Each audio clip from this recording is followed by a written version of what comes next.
ஆடி மாதம் வேற பிறக்க போகுது, சோளம் போடணும். கருவேல மரத்தை வெட்டுடா சுருளி. சரிண்ணே, வெட்டிடுவோம். சம்பளம் மட்டும் கொஞ்சம் அதிகமாக கொடுங்க. தரேன்டா, நல்லா ஆணி வேரோட பிடிங்கிரு. நான் வெளிநாட்டுக்கு போகிறேன்.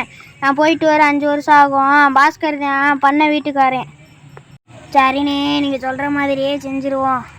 சுருளி அண்ணே, மரம் வெட்டலையா? இன்னைக்கு ஆள் வரலப்பா, வந்தாதான் வெட்டுவோம், இல்லைன்னா சிரமந்தான்.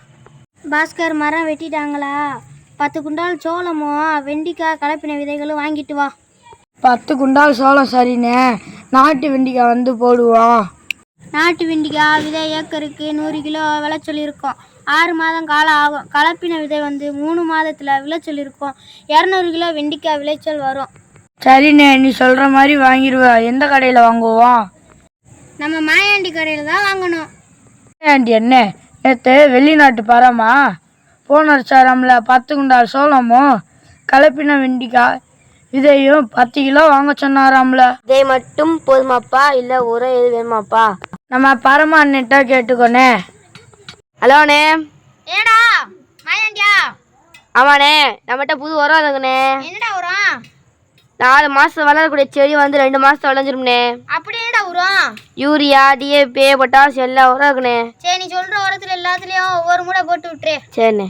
டே பாஸ்கர், சுருளிட்ட சொன்ன கருவேலங்காடு மரங்கள்லாம் வெட்டியாச்சான்னு பார்த்து சொல்லு. சுருளி, நம்ம வெட்ட சொன்ன காடை விட்டுட்டு பக்கத்தில் உள்ள தேக்கு மரம், வேப்ப மரம் எல்லாத்தையும் வெட்டி போட்டேனே.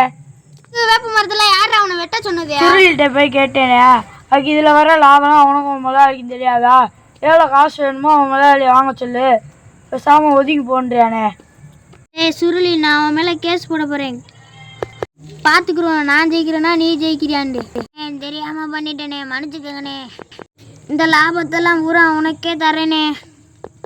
10 குண்டால் சோளம் போட்டோம்ல, கலப்பு வெண்டிக்காயும் போட்டோம்ல, நல்லா வளர்ந்துருச்சா பாஸ்கரு? எல்லாம் அடிக்கிற வெயிலுக்கு கருவி போச்சு. பருவமழையும் பெய்யலை, கிணற்றுல தண்ணீர் இல்லை, நிலம் வறண்டு போச்சு.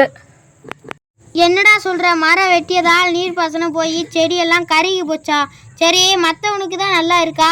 ஊரே பாலைவனமாக போச்சு, யாருக்குமே வருமானமும் இல்லாமல். இது ஊருக்குள்ள பல்வேறுக்கு மூச்சு திணறல் ஏற்படுது. ஆக்சிஜன் பற்றாக்குறையினால் பல்வேறு இறந்து போகிறார்கள். பாலா போன சுருளினால ஊரே விளங்காமல் போச்சு.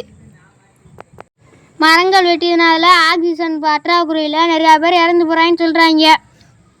அந்த பாலா போன சுருளியும் மூச்சு திணறல் வந்து மருத்துவமனையில் இருக்கானே. எங்கே பார்த்தாலும் துளசி செடிலாம் இருக்கும், இப்போ ஒன்றையுமே காணோம், எதுவுமே காணோம். இது நம்ம மாயாண்டி எண்ணெய்கிட்ட போய் விதை வாங்கிட்டு வருவோம். மாயாண்டி எண்ணெய், துளசி விதை இருக்கானே? இதெல்லாம் இல்லைங்கப்பா, விவசாயமே வறண்டு போய் கிடக்குது, தண்ணியும் ஒன்றும் இல்லை. வேணும்னா கம்பெனிக்காரனே இல்லைன்ற விதை எதுவும் வேணும்னா அந்த மிட்டாய் வாங்கிட்டு போ. துளசி மிட்டாயும் தூதுவளை மிட்டாயும் 1 50 ரூபா வாங்கிட்டு போ. மரம் வளர்ப்போம், மழை பெறுவோம்.